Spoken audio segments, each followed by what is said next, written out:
Hi guys! Please join me as I have my first look and impression of the all-new Toyota Land Cruiser Prado. You are looking at the recently launched 5th generation Land Cruiser Prado. For the Philippine market, it only comes with one trim with its iconic vertical grille and 3-tire LED headlights. That is true to its boxy and angular design. So we are inside the new Land Cruiser Prado, together with the most handsome marketing professional of Toyota Isabela, Sir Gerard. And we have the privilege to have a first look of the Land Cruiser Prado. Let's check. Let's try to turn the engine on.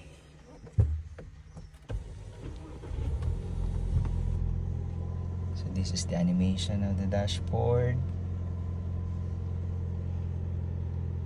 So this is our first look of the Land Cruiser Prado.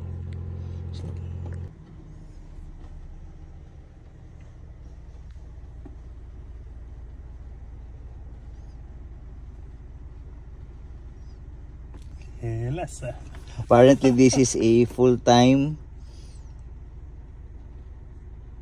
all-wheel drive.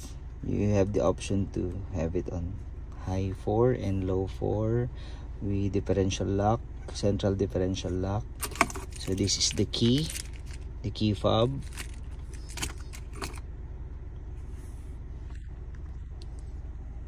So apparently this has a drive mode, and if we toggle the rotary wheel, you can select through Eco, Comfort, Normal, Sport S Plus, and you have the option to customize. So we'll bring it back to auto, to Eco, and you have all sorts of the off-road functions. You have downhill assist control with crawl, you have MTS, and you have electronic parking brake with hold, and apparently you have a wireless charging, and you have a piano style toggle for your control. Reminds me of the old organ of the past. And apparently the aircon is not switched on, and that's why we're perspiring inside the car. How to turn it on? So this is the inside of the Toyota Land Cruiser, and we have all sorts of control here, and we have a moonroof.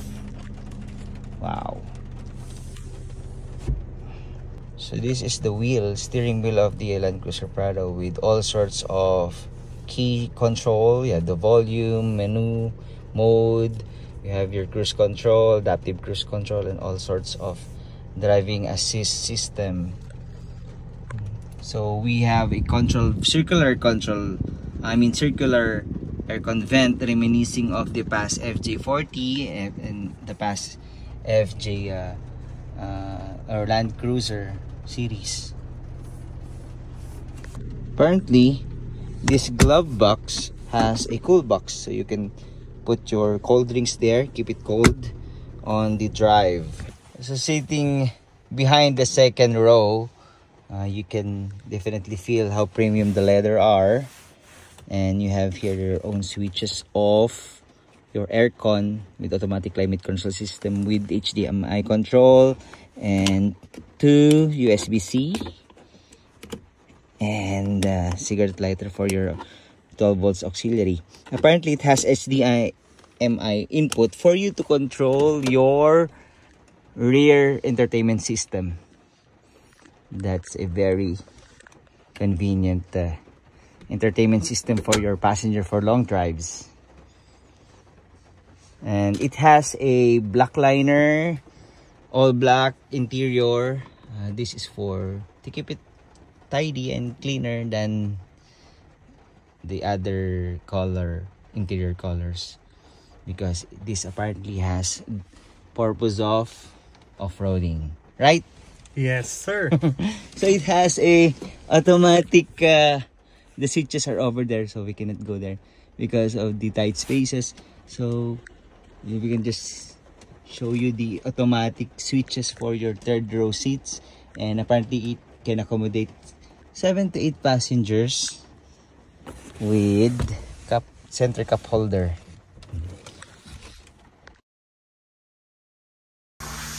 Powering the Land Cruiser Prado is a 2.4 liter turbo 24 T24A FTS with the engine displacement of 2.4 liter. This is a first in the Philippine market, first model in the Philippine market to have this kind of power drivetrain, mated to a all-time four-wheel drive system with central differential lock. The new boxy, angular, new look of the new Land Cruiser Prado is a departure from the previous generation, paying homage to the old models like the FJ40 and the first generation Prado based on the Land Cruiser Series 70, which I'm sure will trigger our nostalgic memories of this legendary nameplate. The arrival of the new Toyota Land Cruiser Prado marks the re-entry of Toyota Motor Philippines in the mid-luxury SUV 4x4 market. In the Philippines, Toyota is currently offering 3 4x4 models that includes the Fortuner, the Hilux, and the Land Cruiser Series 300. With this white pearl color and black out 20-inch wheels, I can just imagine the GRS treatment. So, will Toyota Motor Philippines offer the GRS variant, you ask? Well, we will find out soon.